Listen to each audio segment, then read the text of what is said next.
나와 동행하시고 모든 염려하시니 나는 숲의 새와 같이 기쁘다.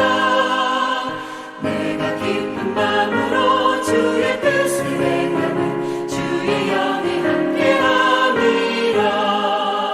성령이 계시네 할렐루야 함께하시네. 좁은 길을 걸으며 맘에 기뻐하는가 주의 영이 함께함이라. 세상 모든 욕망과 나의 모든 정욕은 십자가의 힘이 못을 받았네. 어두운 밤이 지나고 무거운 짐 벗으니 주의 영이 함께함이라. 성령이 계시네 할렐루야 함께하시네. 좁은 길을 걸으며 맘에 기뻐하는가 주의 영이 함께함이라.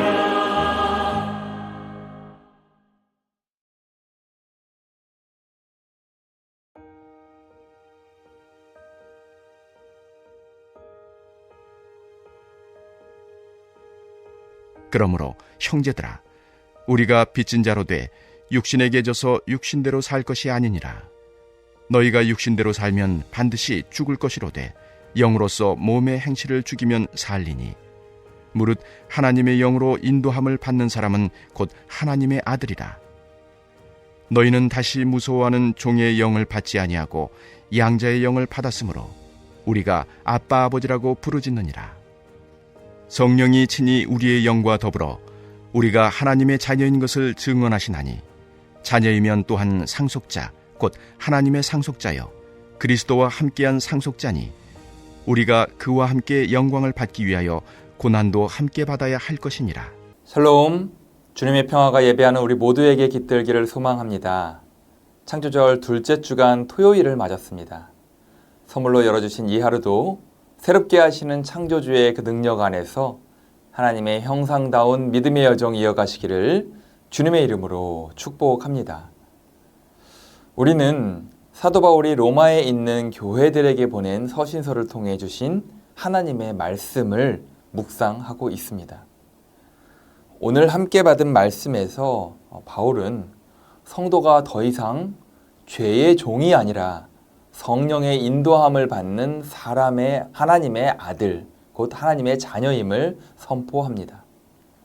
만약 여러분이 누군가에게 자신을 소개해야 한다면 여러분 어떻게 소개하시겠습니까? 내가 누구인지 아는 것은 인생에서 가장 중요한 질문입니다. 그러나 많은 사람이 이 질문에 정확하게 대답하지 못합니다. 그래서 어떻게 살아야 하는지 모르고 혼란스러워하는 것입니다. 미국의 교육학자 파커 팔머는 말했습니다. 사람들은 내가 무엇을 해야 하는가를 질문한다. 그런데 그것을 알기 위해서는 나는 누구인가를 알아야 한다. 그러나 이것을 알기란 쉽지가 않다. 인간은 스스로 자기를 이해하는 것이 아니라 관계 속에서 자기를 이해하기 때문이다. 나는 누구인가에 대한 해답은 나는 누구의 것인가에서 얻을 수 있다. 나는 내 것이 아닙니다. 나를 지으신 분이 있습니다. 시편 139편 시인의 고백처럼 주께서 내 내장을 지으시며 나의 모태에서 나를 만드셨습니다. 육신으로는 분명 부모님으로부터 왔지만 그 부모님을 통해 나를 이 땅에 보내신 분이 있습니다. 내 형질이 이루어지기 전에 주의 눈이 보셨으며 나를 위하여 정한 날이 하루도 되기 전에 주의 책에 다 기록이 되었습니다. 우리는 내가 누구인지 누구보다 자신을 잘 아는 것 같지만 나보다 나를 더 잘 아시는 분이 계십니다. 바로 나를 지으신 창조주 하나님이십니다. 이것을 알 때 우리는 하나님 안에서 내가 누구인지 분명히 알게 되고 그 결과 내가 무엇을 해야 하는지도 알게 되는 것입니다. 그래서 바울은 그것을 아는 성도를 더 이상 죄의 종이 아닌 성령의 인도하심을 받는 참된 하나님의 자녀라고 가르쳤던 것입니다.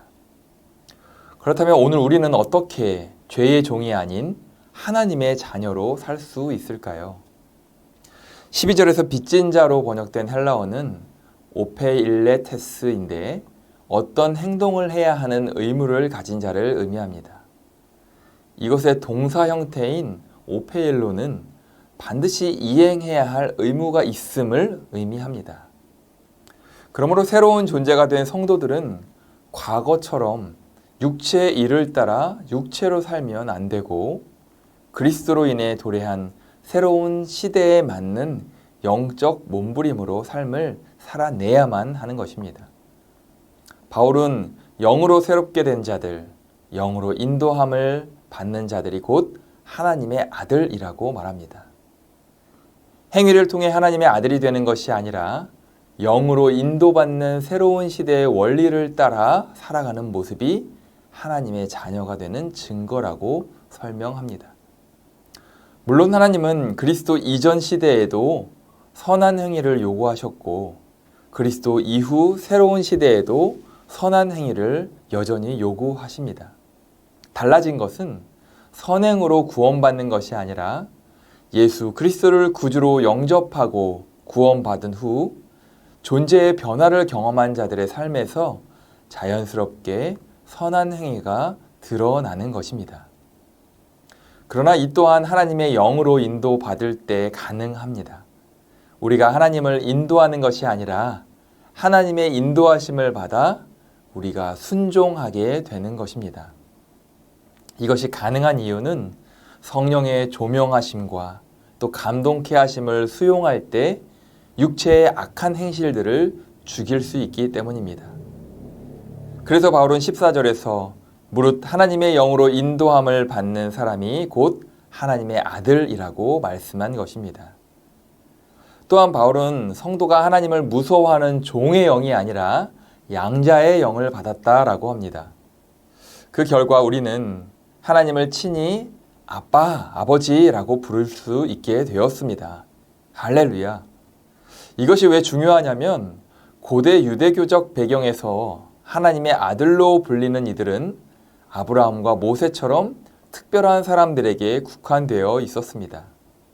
그러나 바울은 성도의 상태를 그보다 더 높은 위치에 올려놓았습니다. 사람들에 의해서 로마나 애굽 황제의 후손이 신의 아들, 하나님의 아들이라고 불릴 수는 있었지만 예수님 당시만 보더라도 하나님을 직접 아버지라고 부르는 것은 여전히 신성 모독으로 비추어질 수 있었습니다.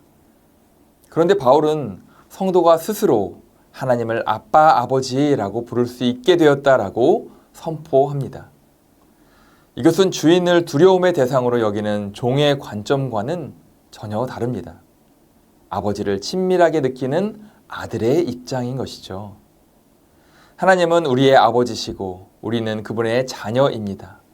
무엇도 떼어놓을 수 없는 친밀한 관계를 의미합니다. 세상은 계속해서 너는 세상에 속한 자라고 유혹하며 우리의 정체성을 의심하게 하지만 우리와 함께 하시는 성령은 우리가 하나님께 무한한 사랑을 받는 귀한 자녀임을 가르쳐 주십니다. 이러한 분명한 정체성을 마음에 새길 때 우리는 세상 속에서도 흔들리지 않고 담대하게 살아갈 수 있습니다. 우리는 단지 용서받은 죄인이 아니라 하나님의 자녀이며 그리스도와 함께 유업을 이을 상속자들입니다. 그러나 상속자들에게는 영광과 함께 고난이 따른다고 말씀합니다. 세상이 예수님을 미워하기 때문에 어쩌면 그분의 뜻대로 행하는 자들 역시 미움을 받는 것이 당연할지 모릅니다. 세상의 가치관을 거슬러 살며 믿음의 여정을 이어가려고 할 때마다 인생의 고난이 물결치겠지만 그것은 단순한 고통으로 끝나는 것이 아니라 장차 받을 영광을 향한 여정임을 기억하시기 바랍니다.